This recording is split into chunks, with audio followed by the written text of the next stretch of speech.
प्रिय साथियों, प्रिय मित्रों, आत्मिक आदर, आभार, अभिवादन, नमस्कार। मैं गुलेंद्र पटेल काशी हिंदू विश्वविद्यालय में बीए तृतीय वर्ष का छात्र हूँ। आज दिव्यांग एवं दृष्टिबाधित विद्यार्थी साथियों के लिए डॉक्टर भोलानाथ तिवारी का भाषा विज्ञान नामक पुस्तक को रिकॉर्डिंग करने जा रहा हूँ। तो चलिए ध्यान से आप लोग सुनिए। पृष्ठ संख्या 1, अध्याय 1, भाषा किसे कहते हैं। भाषा किसे कहते हैं। मनुष्य सामाजिक प्राणी है, अतः समाज में रहने के नाते उसे सर्वदा आपस में विचार विनिमय करना पड़ता है।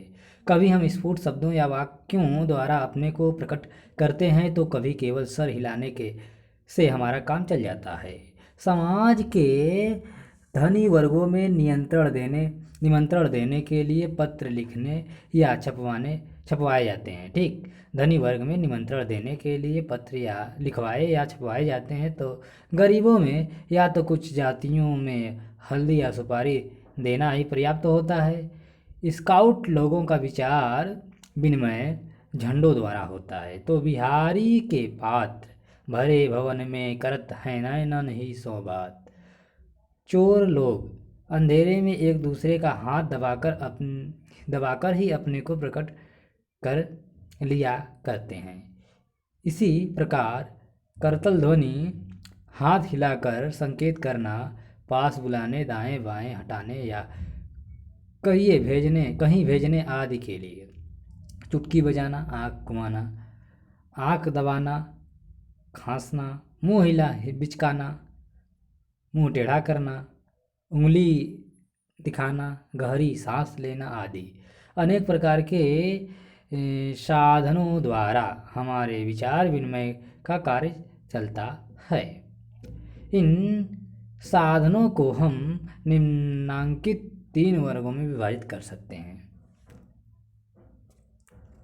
पहले वर्ग में वे साधन आते हैं जिनके द्वारा अभिव्यक्ति विचारों का ग्रहण स्पर्श द्वारा होता है, जैसे चोरों का हाथ दबाना। दूसरे वर्ग में वे साधन आते हैं जिनके विचारों को समझने के लिए आँख की आवश्यकता होती है। हल्दी बांटना, स्काउटों का झंडी दिखलाना या हाथ हिलाकर संकेत करना आदि इसी वर्ग के हैं। तीसरे वर्ग में सर्वाधिक प्रचलित तथा महत्वपूर्ण साधन आते हैं जिनके भावों का ग्रहण कान द्वारा होता है। इनका संबंध ध्वनि से होता है। करतल ध्वनि, चुटकी बजाना, तार बाबू का टरा टक्कू या गर गट्ट करना या बोलना आदि इस वर्ग के विचार विनिमय के साधन हैं। व्यापक रूप से विचार विनिमय के उपयुक्त तीनों ही साधनों को भाषा कहते हैं। ठीक, भाषा कहते हैं,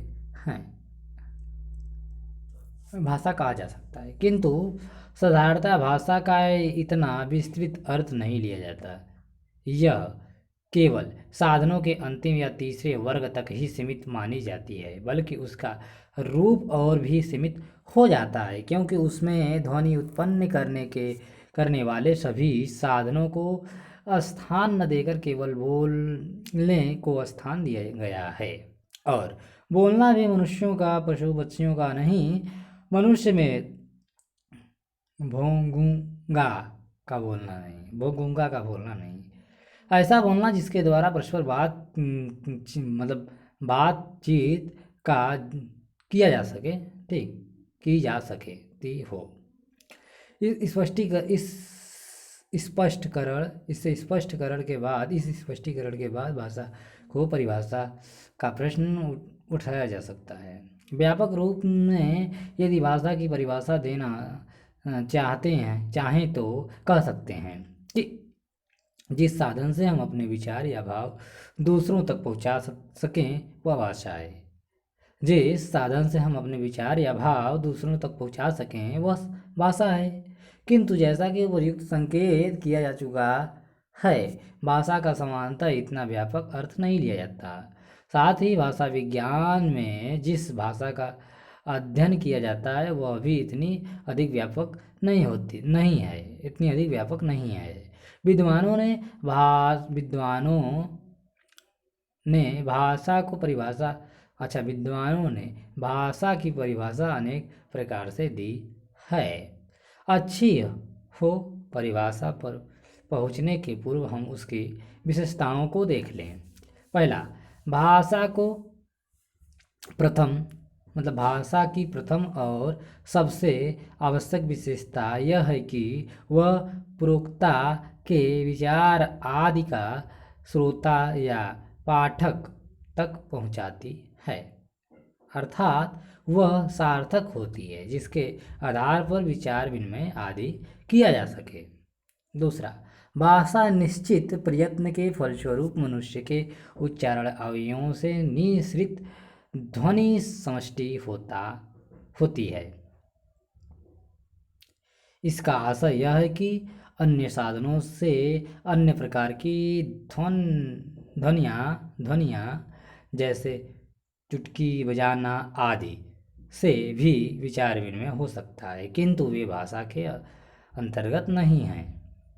तीसरा, भाषा में प्रयुक्त ध्वनि समष्टियों या शब्द सार्थक तो होती ही हैं, किंतु उनका भाषा या विचार से कदाचित सहजात संबंध नहीं होता।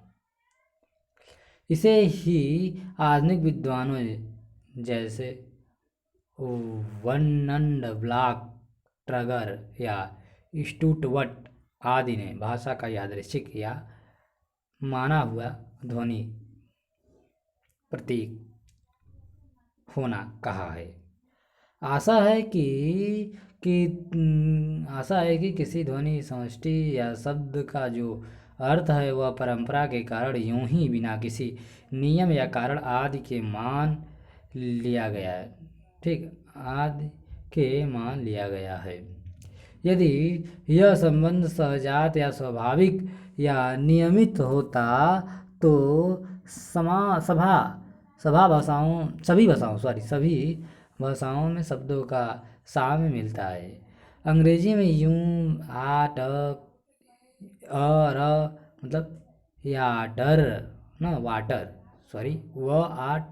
वाटर के योग का अर्थ है पानी, योग का पानी समझता, तो इसका हिंदी पर्याय भी लगभग यही होता है। यह पानी का योग न होता। इस प्रसंग में कभी कभी एक प्रकार की शंका उठाई जाती है। वह शंका ध्वन्यात्मक शब्दों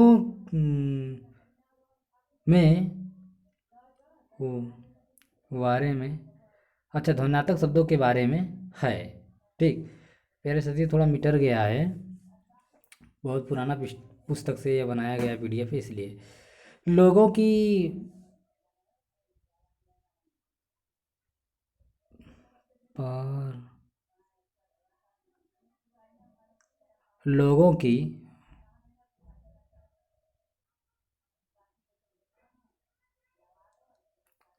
यदि अन्य नहीं तो मन से कम ध्वन्यात्मक शब्द के अर्थ संबंध अवश्य ध्वनि से है। इसमें संदेह नहीं कि ध्वन्यात्मक धड़क तड़क धड़क भों भों आदि शब्दों में अर्थ का कुछ न कुछ संबंध ध्वनि से अवश्य है, किंतु वह इतना अधिक नहीं है जितना प्रायः लोग मानते हैं। यदि यह संबंध पूर्ण होता तो सभी भाषाओं में तड़तड़ाहट ही कहते हैं। कुत्ते सारे संसार में प्रायः एक से ही भौंकते हैं। इसका अर्थ यह है कि उनके भौंकने की ध्वनि के लिए प्रयुक्त शब्द सारी भाषाओं में एक या एक से होने चाहिए, किंतु यह तथ्य यह है कि इसके लिए विभिन्न भाषाओं में प्रयुक्त शब्दों में बहुत अंतर है। उदाहरण के लिए हिंदी में भौं भौं, अंग्रेजी में भौं भौं, फ्रांसीसी में ग्राफ, जापानी में वां वां, गुजराती में भस भस तथा तमिल में कुल कुल आदि। इसका अर्थ यह है कि एक ही ध्वनि के लिए ये विभिन्न भाषाओं में थोड़े बहुत अनुकरण का सहारा लेते हुए बिना किसी खास नियम या पूर्ण व्यवस्था के मान लिए गए हैं। यही स्थिति सभी प्रकार के शब्दों के बारे में है। यदि शब्द या भाषा में प्रयुक्त ये सार्थक ध्वनि समष्टियाँ यूं ही मानी हुई या यादृच्छिक न होती तो संसार की सभी भाषाएं लगभग एक सी होती। चौथा, भाषा अध्ययन और विश्लेषण के योग्य होती है। भाषा विज्ञान की अपने सीमाओं के कारण भाषा की विशेषताओं में इसे स्थान देना पड़ रहा है। इसका अर्थ यह है कि उच्चारण उपयोगियों अवयवों से निश्रित और सार्थक होते हुए भी यदि कोई ध्वनि समष्टि ऐसी है जिसका अध्ययन विश्लेषण संभव नहीं है तो उसे भाषा में स्थान नहीं दे सकते। चुंबन की ध्वनि कुछ इसी प्रकार का मानी जाती रही है। वह मुखी उच्चारित सार्थक है, बल्कि इसको सार्थकता तो अन्य शब्दों से कहीं अधिक है। अन्य शब्द केवल अपने क्षेत्र विशेष में समझी जाती है, जबकि यह विश्व के किसी कोने में अपने अर्थ या भाव को व्यक्त करने में समर्थ है, किंतु अव्यय विश्लेषण के योग्य न होने से भाषा के अंतर्गत नहीं मानी जाती रही है। इस प्रकार की बहुत सी अन्य ध्वनियाँ जैसे घोड़ा चलाने के लिए टिक टिक जैसी या इनकार करने को चिक जैसी या चुप चा फट आदि ध्वनि भी लगभग सभी भाषाओं में मिलती है। वस्तुतः यह हमारे अध्ययन की कमी रही है। ऐसी ध्वनियों या शब्दों का उच्चारण जानबूझकर निश्चित प्रयास से होता है, अनायास ही नहीं। अतः इसके ठोक ठोक उच्चारण स्थान प्रयत्न आदि का पता यंत्रों आदि के सहारे लगाया जा सकता है। हाँ, इनके अध्ययन विश्लेषण का अभी तक वैज्ञानिक प्रयास देखने में नहीं माना जा सकता। हाँ, इसके अध्ययन विश्लेषण का अभी तक वैज्ञानिक प्रयास देखने में आया नहीं, इसलिए इसको लिपिबद्ध करना भी संभव नहीं हो सका है। ऐसी स्थिति में अब इस शर्त को भाषा की परिभाषा में स्थान नहीं दिया जा सकता। पांचवा, भाषा में एक व्यवस्था मतलब सिस्टम होती है। भाषा अव्यवस्थित नहीं है, इस संबंध में यह तो कह देना अप्रासंगिक नहीं होगा कि अत्यंत प्राचीन काल में भाषा अपेक्षाकृत अधिक अव्यवस्थित रही होगी।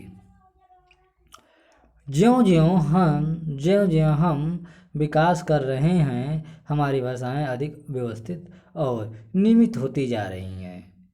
स्पेरेतो जैसी कृत्रिम भाषाएं तो पूर्णतः व्यवस्थित है और इसमें तो अपवाद जैसी कोई चीज नहीं है।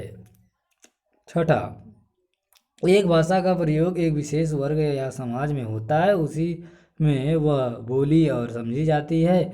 उपर्युक्त विशेषताओं को ध्यान में रखते हुए भाषा की परिभाषा कुछ इस प्रकार दी जा सकती है। पहला, भाषा उच्चारणों से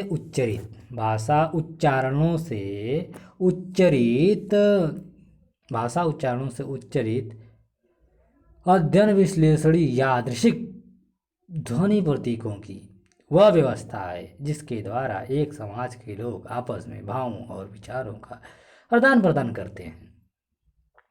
भाषा उच्चारणों से उच्चरित यादृच्छिक ध्वनि प्रतीकों की वह व्यवस्था है जिसके द्वारा एक समाज के लोग आपस में भावों और विचारों का आदान प्रदान करते हैं। भाषा विज्ञान की परिभाषा ऊपर हम लोग भाषा की परिभाषा पर विचार कर चुके हैं। भाषा के वैज्ञानिक अध्ययन को ही भाषा विज्ञान कहते हैं। भाषा के वैज्ञानिक अध्ययन को ही भाषा विज्ञान कहते हैं। वैज्ञानिक अध्ययन से हमारा तात्पर्य सम्यक रूप से भाषा के बाहरी और भीतरी रूप एवं विकास आदि के अध्ययन से है। यह अध्ययन 3 प्रकार से हो सकता है। पहला, व्यवहारिक दृष्टि से इन्हीं तीनों के आधार पर भाषा विज्ञान के 3 रूप हैं। देखिए, पहला है वर्णनात्मक भाषा विज्ञान। वर्णनात्मक भाषा विज्ञान अंग्रेजी में इसे डिस्क्रिप्टिव या स्ट्रक्चरल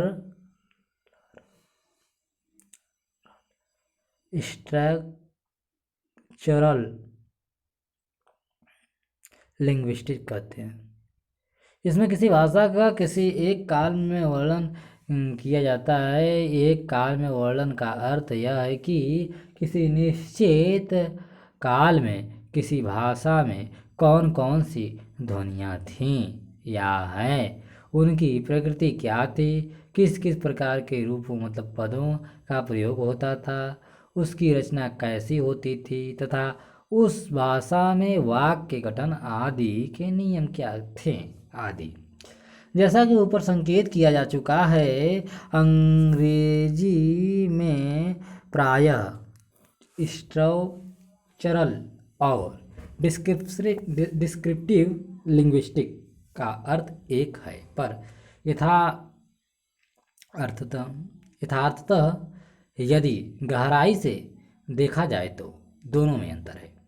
डिस्क्रिप्टिव लिंग्विस्टिक या वर्णनात्मक भाषा विज्ञान तो पुराने ढंग के व्याकरण से बहुत कुछ मिलता जुलता है, जिसमें ध्वनि, लय तथा वाक्य आदि का वर्णन या विवरण मात्र रहता है। किंतु स्ट्रक्चरल लिंग्विस्टिक, जिसे हिंदी में संरचनात्मक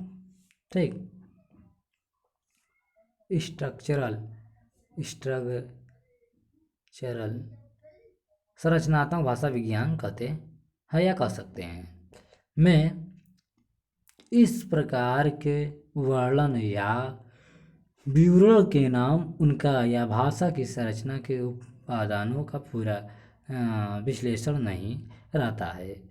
सन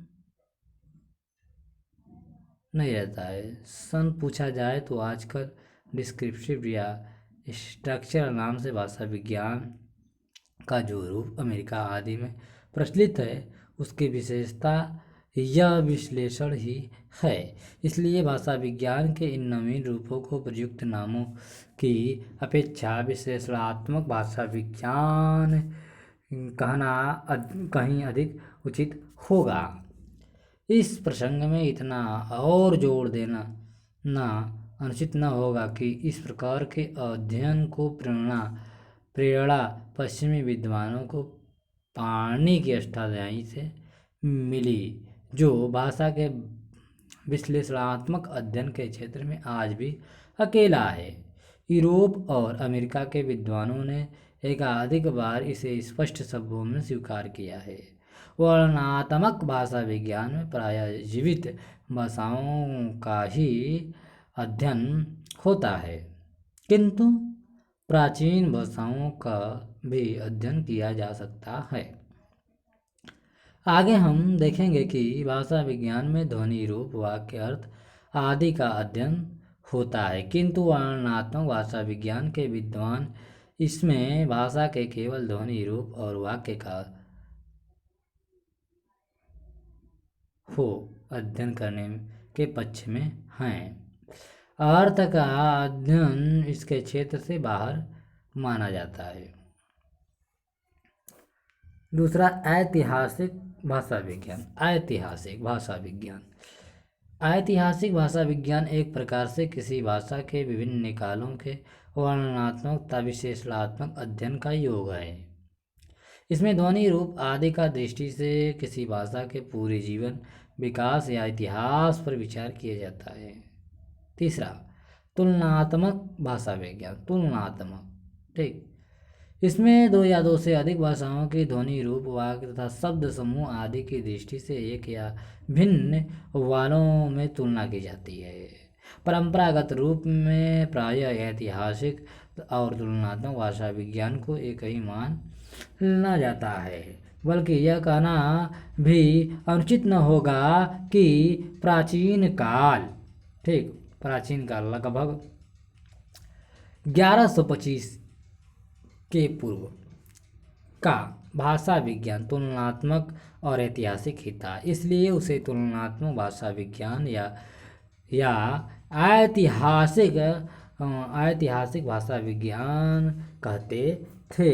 किंतु अब यह दृष्टिकोण छोड़ दिया जाना चाहिए, क्योंकि भाषा का तुलनात्मक अध्ययन वर्णनात्मक भाषा का तुलनात्मक अध्ययन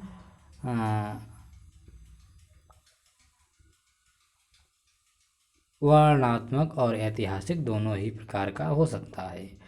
उदाहरण आज को मतलब आज की पंजाब और खड़ी बोली का तुलनात्मक अध्ययन करके साम्य वैषम्य आदि विषयक निष्कर्ष निकाले जा सकते हैं।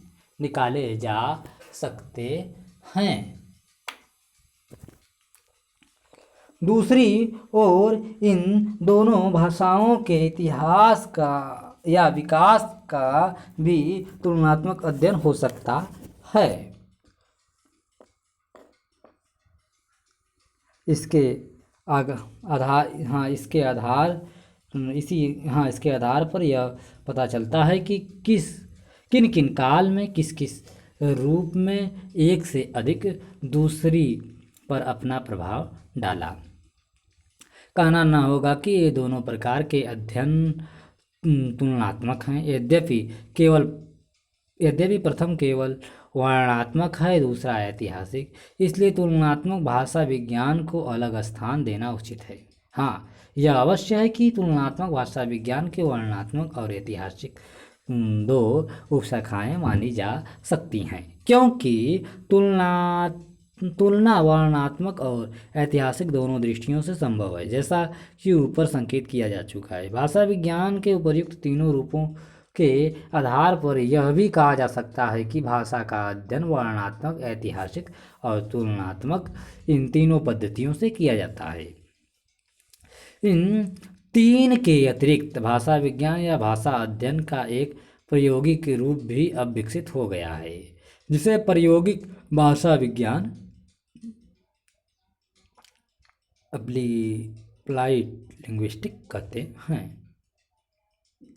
इसमें विदेशी या देशी भाषा कैसे पढ़ावें, अनुवाद कैसे करें, टाइप राइटर या अन्य भाषा से संबंध यंत्रों में ध्वनि आदि की व्यवस्था कैसे करें, किसी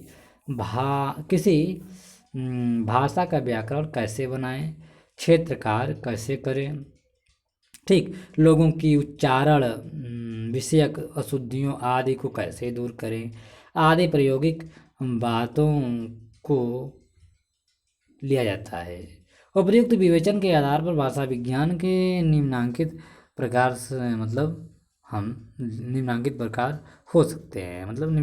हो सकते हैं, जिसके अंतर्गत हम देखते हैं इस चार्ट आप लोग देखिए। भाषा विज्ञान पहले तो 4 खंड में विभाजित हो जाएगा: वर्णनात्मक, विश्लेषणात्मक, ऐतिहासिक, प्रायोगिक। तो वर्णनात्मक जो है यह 2 प्रकार के होगा, तुलनात्मक और अतुलनात्मक। विश्लेषणात्मक जो है ये भी अतुलनात्मक, तुलनात्मक, और ऐतिहासिक भी तुलनात्मक अतुलनात्मक होगा। इसे यूं भी रखा जा सकता है, मतलब कि वर्णनात्मक भाषा विज्ञान, विश्लेषणात्मक भाषा विज्ञान और तुलनात्मक भाषा विज्ञान। तुलनात्मक के अंतर्गत हम देख सकते हैं वर्णनात्मक, विश्लेषणात्मक और ऐतिहासिक, ठीक, प्रायोगिक भाषा विज्ञान। भाषा विज्ञान में इन पद्धतियों पर भाषाओं का अध्ययन कर विभिन्न भाषाओं के रूप और ऐतिहासिक आदि की जानकारी तो प्राप्त की ही जा सकती है या की जानी है या गया ही।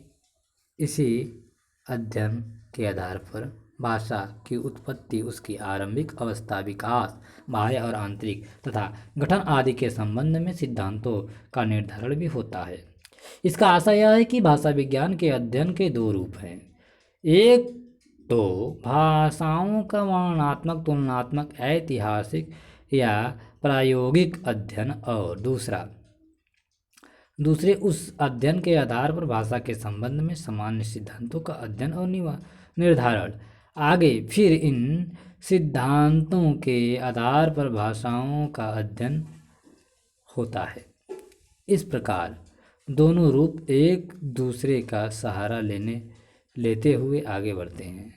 भाषा विज्ञान के इन दोनों रूपों को कम से प्रयोगात्मक या व्यवहारिक रूप और सैद्धांतिक रूप कहा जा सकता है। भाषा विज्ञान के सैद्धांतिक रूप में भाषा विषयक सिद्धांतों का अध्ययन और निर्धारण होता है, और प्रयोगात्मक रूप में भाषा विशेष का सिद्धांतों के आधार पर अध्ययन होता है। भाषा विज्ञान नाम से प्रायः भाषा विज्ञान के सैद्धांतिक रूप का ही अर्थ लिया जाता है। इस दृष्टि से भाषा विज्ञान की निम्न परिभाषा हो सकती है: जिस विज्ञान के अंतर्गत वर्णनात्मक, ऐतिहासिक, तुलनात्मक और प्रायोगिक इससे बहुत कम सहायता मिलती है।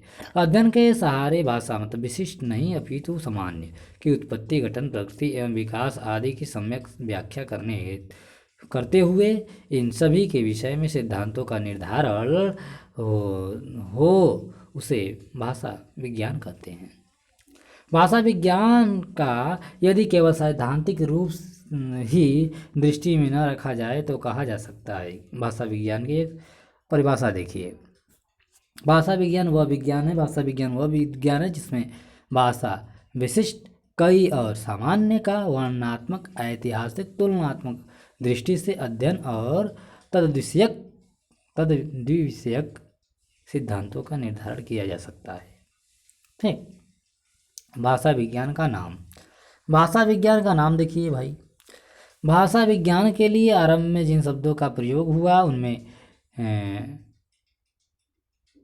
कंपैरेटिव ग्रामर उल्लेख है। किसी समय में लोग व्याकरण और भाषा विज्ञान को मूलतः एक मानते थे। भाषा विज्ञान में कोई विशेषता यदि थी तो उसके तुलनात्मक मतलब कंपैरेटिव होने की, इसी कारण इसे कंपैरेटिव ग्रामर कहा गया। किंतु यह स्पष्ट हो जाने पर कि भाषा विज्ञान केवल तुलनात्मक व्याकरण ही नहीं है, यह नाम छोड़ दिया गया। 11वीं सदी में भाषा विज्ञान में भाषाओं की तुलना पर पर्याप्त बल दिया जाता था। इस आधार पर कुछ लोगों ने इसे कंपैरेटिव फिलॉलोजी कहा। यह नाम कुछ दिन तक चला, पर बाद में यह भी छोड़ दिया गया। इसमें सबसे अधिक आपत्ति कंपैरेटिव मतलब तुलनात्मक शब्द पर थी, क्योंकि शास्त्रीय ज्ञान प्रायः सर्वदा ही तुलनात्मक होता है, अतः यह पूंछ व्यर्थ थी। सन 1716 ईस्वी में वेज ने भाषा विज्ञान से मिलते जुलते अर्थ में ग्लासालॉजी का प्रयोग किया था। 19वीं सदी के प्रथम 3 चरणों में भाषा विज्ञान के लिए इसका प्रयोग कुछ लोगों ने किया, किंतु बाद में यह भी न चल सका। इसी प्रकार पिचर्ड ने सन 1841 में ग्लाटालॉजी का प्रयोग भाषा विज्ञान के लिए किया। बाद में मैक्स मुलर ने थोड़े भिन्न अर्थों में इसका प्रयोग किया। 20वीं सदी के आरंभ में टक्कर ने इस विज्ञान के नामों पर विचार करते हुए ग्लोटोलॉजी को सर्वोत्तम ठहराया, किंतु उनके बाद किसी ने इस नाम को याद करने का भी गौरव न दिया। कई देशों में इसके लिए एक फिलालोजी शब्द चलता रहा है, प्रचलित मतलब है।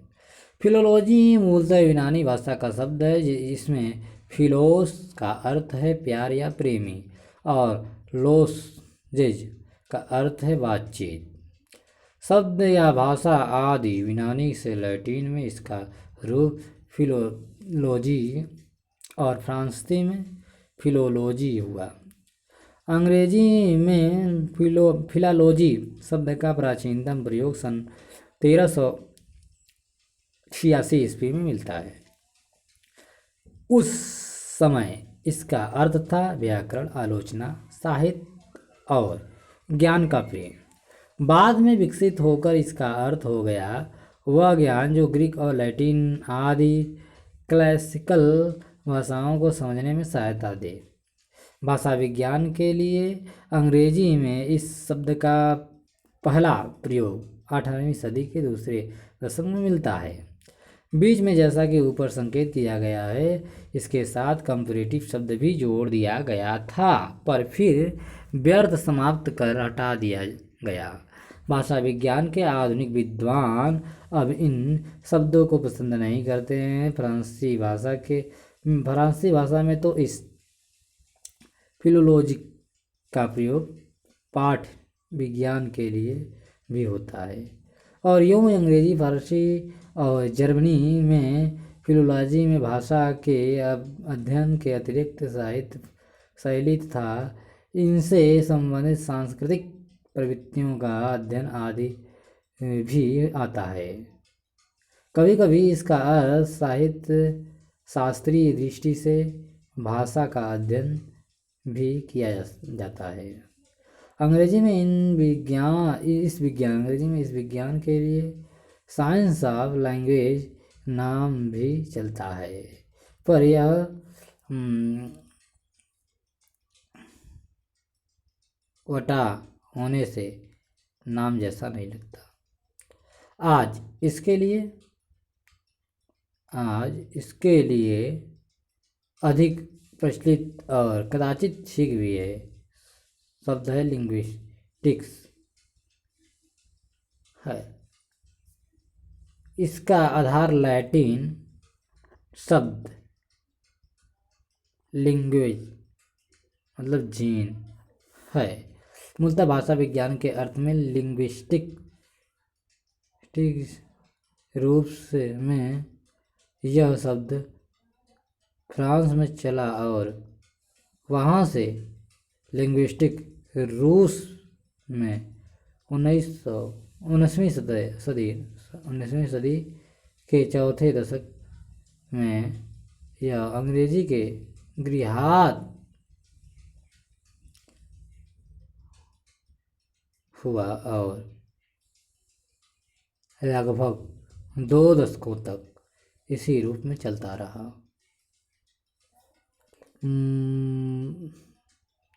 छठी दशक से इसका रूप लिंग्विस्टिक ही गया और तब से यही नाम चल रहा है।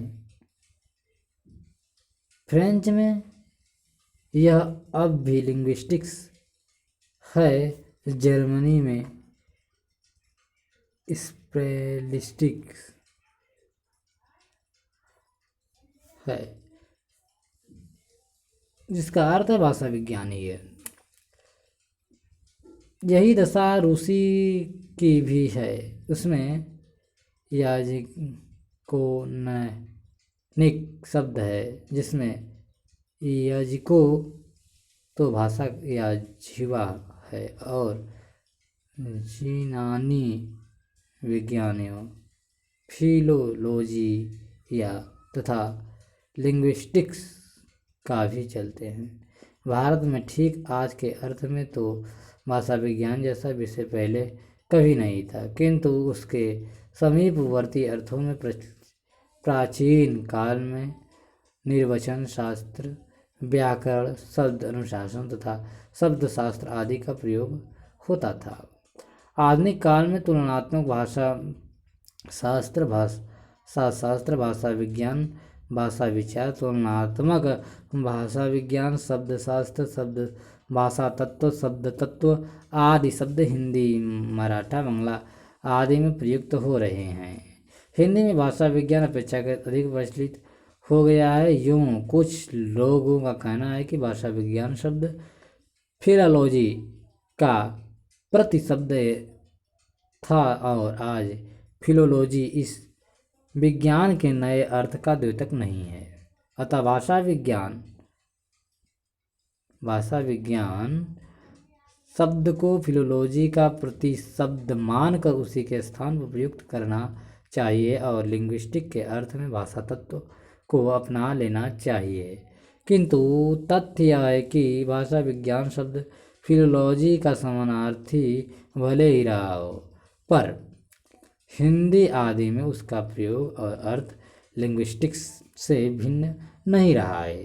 साथ ही वह अपेक्षाकृत इस विज्ञान के लिए अपने यहाँ 2-3 दशकों से अधिक प्रसिद्ध भी है। अतएव लिंग्विस्टिक के स्थान पर हिंदी में भाषा विज्ञान का प्रयोग ही उचित माना जा सकता है, या भाषा शास्त्र, या इस तरह के अन्य नामों में कोई शुद्धि नहीं है। किंतु एक विज्ञान के लिए एक ही शब्द निश्चित कर लेना स्पष्टता आदि की दृष्टि से अधिक अच्छा रहता है। भाषा विज्ञान है या कला? ठीक, भाषा विज्ञान है या कला? भाषा विज्ञान है या कला? नाम से तो ज्ञात होता है कि भाषा विज्ञान अवश्य ही शुद्ध रूप में एक विज्ञान है। नाम से तो यही पता चलता है कि भाषा विज्ञान अवश्य ही शुद्ध रूप से एक विज्ञान है, पर यथार्थतः यह बात नहीं है। यदि विज्ञान का अर्थ केवल विशुद्ध विज्ञान या सम्यक या विशेष ज्ञान ही है तो भाषा विज्ञान कहा जा सकता है। पर विज्ञान में कुछ और भी बातें अवश्य हैं। उसमें विकल्प के लिए कोई स्थान नहीं है। उसके नियम सर्वत्र लागू होते हैं और उनका फल भी एक होता है। भूखी लड़की जलाने पर जलती है और हवा गर्म करने पर हल्की होती है। सूखी लकड़ी यहाँ वो होगा। सूखी लकड़ी जलाने पर जलती है या हवा गर्म करने पर हल्की होती है। विज्ञान के ये पाठवत नियम हैं, परंतु भाषा विज्ञान में यह निश्चितता नहीं है। मर्म और कर्म एक से शब्द हैं, पर एक का विकास आज मर्म के रूप में हुआ, दूसरे का काम के रूप में। यदि मर्म का आज माम रूप मिलता तो शायद भाषा विज्ञान को शुद्ध विज्ञान कहा जा सकता। दूसरी ओर भाषा विज्ञान कला भी नहीं है। कला व्यक्ति की कृति है, पर भाषा समाज की कृति है। कला व्यक्ति की कृति है, पर भाषा समाज की कृति है। साथ ही कला का प्रधान कार्य मनोरंजन भाव की सौंदर्य संबंधित वृत्ति की तृप्ति करना है, किंतु भाषा का प्रधान कार्य इनसे सर्वथा भिन्न है। इस प्रकार भाषा विज्ञान जैसा कि नाम से स्पष्ट है कला नहीं है, पितु विज्ञान है, किंतु उस प्रकार का नहीं जैसा कि भौतिक शास्त्र और गणित, रसायन वगैरह आदि होते हैं। ठीक, आदि हैं जिसमें नियम निश्चित है और विकल्प के लिए प्रायः कोई स्थान नहीं है फिजिक्स वगैरह में। ठीक, व्याकरण और भाषा विज्ञान में थोड़ा अंतर देख लीजिए आप लोग। व्याकरण शब्द का अर्थ है टुकड़े टुकड़े करना, अर्थात टुकड़े टुकड़े करके उनका ठीक स्वरूप दिखाना। यह किसी भाषा के टुकड़े टुकड़े करके उसके ठीक स्वरूप को दिखाता है, जैसा कि भर्तृहरि ने कहा है, साधुत्वा ज्ञान विषयासयपा व्याकरण स्मृति वाक्यपदी।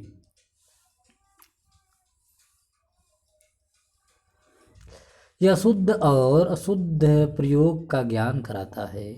इस प्रकार किसी भाषा के सम्यक ज्ञान के लिए व्याकरण सीखा जाता है। पहले लोग व्याकरण और भाषा विज्ञान में अधिक अंतर नहीं मानते थे, इसलिए भाषा विज्ञान को तुलनात्मक व्याकरण, ठीक, कंपैरेटिव ग्रामर कहा गया था। किंतु यथार्थतः इन दोनों में पर्याप्त भेद है, यूँ साम्य भी है। नीचे संक्षेप में एवान दी जा रही है। साम्य, दोनों में समानता, व्याकरण और भाषा विज्ञान में समानता। दोनों का संबंध भाषा के अध्ययन से है। व्याकरण के वर्णनात्मक, विवरणात्मक, विशेषणात्मक, ऐतिहासिक और तुलनात्मक, ये चार भेद होते हैं। वर्णनात्मक, विश्लेषणात्मक, ऐतिहासिक और तुलनात्मक, ये चार भेद होते हैं। भाषा विज्ञान भी इन प्रकार के रूप इसी प्रकार, मतलब इस प्रकार के रूप हैं, जैसा कि पीछे संकेत किया जा चुका है। दोनों के इन समनामी रूपों में प्रायः साम्य है, प्रमुखतः विश्लेषणात्मक, ऐतिहासिक, तुलनात्मक रूपों में तो भाषा विज्ञान और व्याकरण एक दूसरे से कुछ अंशों को छोड़कर प्रायः अभिन्न में हो जाते हैं। इसलिए कुछ लोग अब व्याकरण के इन रूपों को भाषा विज्ञान का विषय मानते हैं। व्याकरण को वर्णनात्मक व्याकरण सर्वसम्मति मानते हैं, जो कदाचित ठीक भी है। दूसरा, भाषा विज्ञान विज्ञान है, वह भाषा का वैज्ञानिक अध्ययन करता है, किंतु व्याकरण वह रूप है, इससे भिन्न है। व्याकरण का रूप इससे भिन्न है, किंतु व्याकरण का रूप भाषा विज्ञान से भिन्न है। वह भाषा का विवेचन तो करता है और इस रूप में वह किसी अंश तक विज्ञान या शास्त्र है, पर साथ ही दैनिक जीवन में उसकी व्यवहारिक उपयोगिता भी है। इसके आधार पर भाषा का शुद्ध रूप और बोलना, समझना और लिखना आदि सीखते हैं। इस उपयोगिता के कारण किसी अंश तक वह कला भी है। स्विट ने इसलिए व्याकरण को भाषा की कला और विज्ञान दोनों ही कहा है। ठीक। दूसरा, व्याकरण का क्षेत्र अपेक्षाकृत सीमित है, उसका ध्यान एक भाषा के रूप पर प्रायः रहता है, पर दूसरी ओर यद्यपि भाषा विज्ञान वह भाषा ज्ञान नहीं है, पर उसमें प्रायः एकाधिक भाषाओं की आवश्यकता पड़ती है। साथ ही वह अनेक भाषाओं के अनेक प्रकार के अध्ययनों द्वारा अनेक शास्त्रों, कलाओं और विज्ञानों से सहायता लेता अपने समान सिद्धांतों का भी निर्धारण करता है। वह इस दशा में कार्य करता है, व्याकरण के भी दार्शनिक आधारों की व्याख्या करता है, किंतु व्याकरण में इस प्रकार के सामान्य सिद्धांतों का विवेचन प्रायः नहीं आता। तीसरा, व्याकरण सीधे किसी भाषा के नियम तथा साधु रूप आदि सामने रख देता है। वह वर्णनात्मक है, भाषा के व्यवहारिक पथ पर उसका ध्यान केंद्रित रहता है, व्याकरण या इतिहास आदि पर नहीं, पर भाषा विज्ञान विवेचन और शोध प्रधान है। उसका ध्यान रूप आदि के पूरे विवेचन, कारण तथा इतिहास आदि पर जाता है। व्यवहारिक पक्ष पर उसका विषय ही नहीं है। भाषा विज्ञान सीधे यह नहीं कह देगा कि हिंदी में जाना क्रिया का सामान्यभूत का रूप गया होगा, जैसा कि व्याकरण कहता है। वह जांच पड़ताल आरंभ करेगा और अंत में बताएगा कि हिंदी की जा क्रिया से मूलतः गया का संबंध नहीं है। वह संस्कृत घात गम्य के रूपगतः का विकसित रूप है, जबकि जा का संबंध संस्कृत धातु या से है। आज गम्य धातु का यह एक ही रूप बचा है, अन्य सारे रूप या जा के हैं, अतः इसे भी जा से संबंध मान लिया गया है। यदि कोई संस्कृत में एकादश न कहकर एकदश कहे तो व्याकरण केवल अशुद्ध प्रयोग कहकर मौन हो जाएगा, किंतु भाषा विज्ञान इसे स्पष्ट करेगा कि एकदश की कभी शुद्ध रहा होगा, पर बाद में द्वादश के सादृश्य से उसे एकादश होना पड़ा हो। व्याकरण मात्र इतना कर संतोष कर लेगा कि बंगला में अपेक्षाकृत लिंग का ध्यान कम रखा जाता है, किंतु भाषा विज्ञान और उसके सुने जाने आदि का अव्यय होता है। किसी भाषा में प्रयुक्त ध्वनियों का वर्णन और विवेचन आदि भी इसी के असंगत आता है। ध्वनि प्रक्रिया इसका दूसरा उप विभाग है, जिससे ध्वनि परिवर्तन या ध्वनि विकास पर इसके कारणों और दिशाओं के विश्लेषण के साथ विचार होता है। इस अध्ययन के दो रूप हैं, एक तो ऐतिहासिक, दूसरा तुलनात्मक। इसमें एक कुल को भाषाओं का लेकर ध्वनि विकास पर विचार कर नियम निर्धारण होता है। ग्रीक नियम का संबंध इसी से है। इसमें एक भाषा के इतिहास का ध्वनि की दृष्टि से अध्ययन किया जाता है। ठीक, ध्वनि विज्ञान के अंतर्गत फिनोमिक्स आदि कुछ नए उपविभाग भी हैं, जिन पर आगे ध्वनि विज्ञान के अध्ययन से प्रकाश डाला गया। अर्थ विज्ञान, पांचवा है अर्थ विज्ञान। तो प्यारे साथियों, अब यहाँ से हम लोग अगले वीडियो में रिकॉर्डिंग करेंगे। थोड़ा यह चैप्टर नया है, इसलिए मुझे भी बोरिंग लग रहा है और आपको भी बोरिंग लग रहा होगा। कृपया एक दो बार ध्यान सुनिएगा। मैं कोशिश करूँगा कि इसका दोबारा रिकॉर्डिंग करूँ, इसे दोबारा पढ़कर फिर से रिकॉर्डिंग करूँ, ताकि अच्छा से उच्चारण कर सकूँ। तो शुरू से अंत तक बने रहने के लिए आप सभी का बहुत बहुत आत्मिक आभार, और एक पुनः साहित्यिक सहायता से मैं निवेदन करता हूँ कि इस रिकॉर्डिंग को दृष्टिबाधित विद्यार्थियों तक अवश्य पहुँचाएँ। बहुत बहुत धन्यवाद।